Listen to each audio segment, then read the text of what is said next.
Motherhood has been an uphill struggle for Paloma Faith.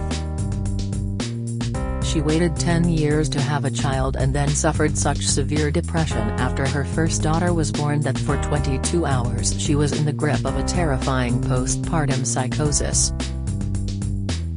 Paloma, 40, suffered hallucinations and became convinced that during her emergency cesarean birth, doctors had grafted her head onto someone else's body.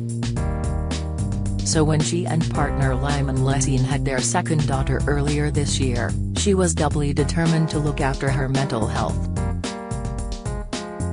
The singer's second child was born in February after 6 grueling rounds of IVF finally paid off, and she delivered a sister for her 5-year-old daughter. Paloma tells the Daily Express, "I did have postnatal depression in quite a big way. The second time I didn't have it as much because I knew from that first experience how affected I am by lack of sleep. A lot of women just think they need to accept it, but I didn't. I was like, I'm going to get sleep." It was being awake through 7 days of contractions, 21 hours of labor and an emergency C-section that sparked Paloma's crisis following her first child's birth. She became convinced that, during the delivery, doctors had performed a grotesque operation and grafted her head onto someone else's body. Mentally it was really bad, she admits. On day 3 I had 22 hours of postpartum psychosis. I was so exhausted, I just lost the plot. I was hallucinating. I thought they'd sewn my head onto somebody else's body. I was convinced. It sounds funny now, but at the time I was pressing the nurse button, just crying and going, "What have you done to me?" My partner was like, "Calm down, what are you talking about?" And I was like, "You're in on it." Luckily the midwife came and said, "I think you need to sleep, I'm taking this baby." And she let me have 7 hours of sleep, and when I woke up, I was like, "I'm so sorry." To avoid sleep deprivation this time, Paloma made sure her second baby became used to taking milk from a bottle so she didn't have sole responsibility for night feeds. It meant that my baby didn't end up breastfeeding very well, but I was just really happy to be in a situation where somebody else could feed the baby, she says. Being kinder to herself and more accepting than she had been with her first baby also helped. She explains, "It was more sleep, less bullying of myself. Accepting that I'm only able to do what's my capacity. I also gave myself a bit of a break socially as well. I went out with them and did stuff. I did a bit of work that I really enjoy, and I was just a bit kinder to myself in my head. I was miserable for quite a long time in my first experience, but when I became happier, my baby became happier and less insecure. Me and my first child have a great relationship, but she really understands why Mummy works now. She's like, Mummy goes to work because it makes her happy." As well as her singing career, which has seen her release 5 studio albums, Paloma is an actress, currently starring as villainous Pet Sykes in TV drama Pennyworth. It's a physical role and not easy to fit in with looking after her little girls. In fact, she's already back filming her own stunts for the new series of the Amazon Stars Play show. Paloma said, "The hours for acting are quite intense. You wake up at 4 and go in at 5 in the morning, and that's before your kids wake up. Yesterday, I was coshed in the head, stabbed and then killed someone, all in one day. You get home and you're just completely shattered. I've got bruises all over me. That was quite intense. I didn't get to see my kids so much. Music, however, allows her to spend more time with her children, but performing can leave her feeling exhausted the next day. She said, "With music, I can bring my kids with me and the hours are a bit better. And I can spend the day with them and then go on stage at night and then they're asleep."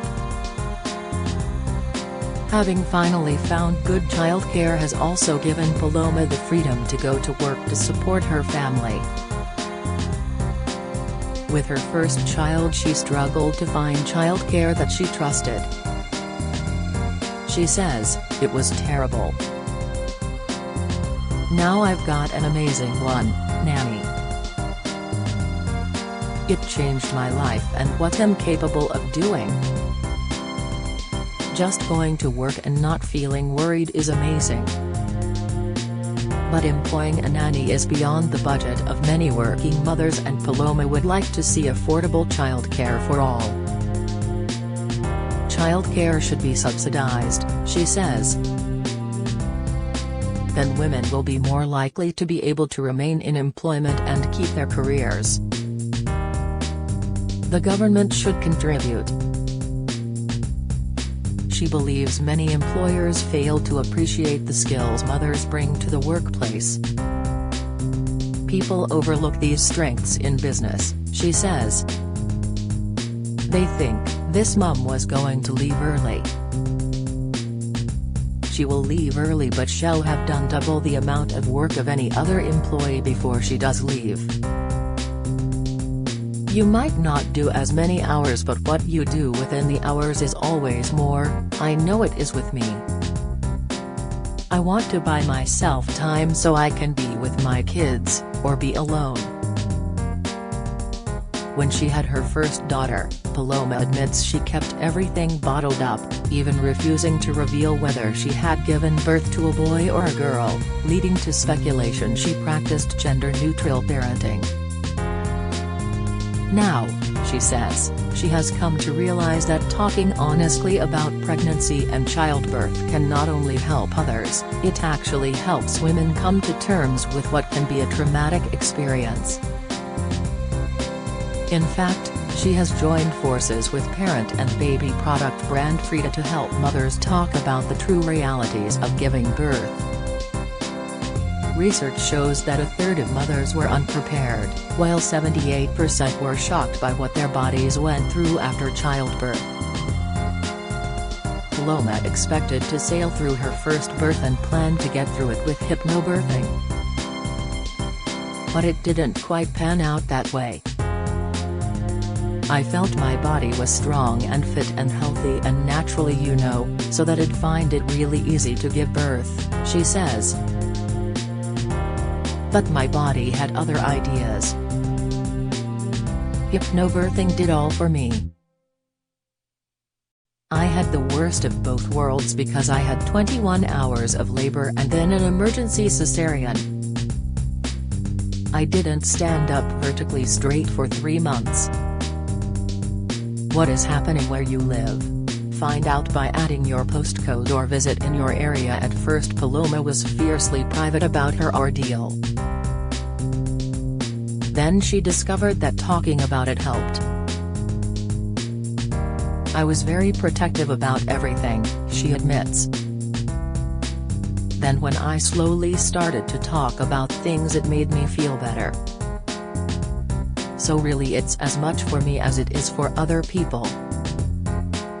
She is also keen to let other new moms know about the lifestyle changes that come with a new baby. On a practical level, he'd say motherhood was the complete absence of spontaneity and I'm naturally quite a spontaneous person. And then on an emotional level, he'd say that I now have this sense of love, and security in that love, that is completely unconditional and that would never change under any circumstances. I never realized that I was capable of that emotionally until I had children.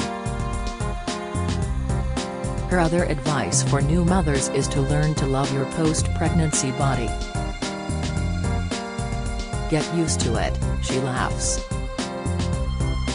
Actually, I think my body looks nicer now because it's got stories. One way Paloma copes with parenting is by expecting her partner Lyman to do his fair share. One way Paloma copes with parenting is by expecting her partner Lyman to do his fair share. When I first had the first baby, my boyfriend said, "I'm really sorry I'm not more helpful, I just don't know what to do." I was like, "Do you think I do? Why do you think I do? It's insane, plus it just been through the biggest physical trauma ever." I said, "Just read this VY book on it." That's what the rest of us are doing. Paloma has partnered with parent and baby product brand Frida to help women reveal their birth stories.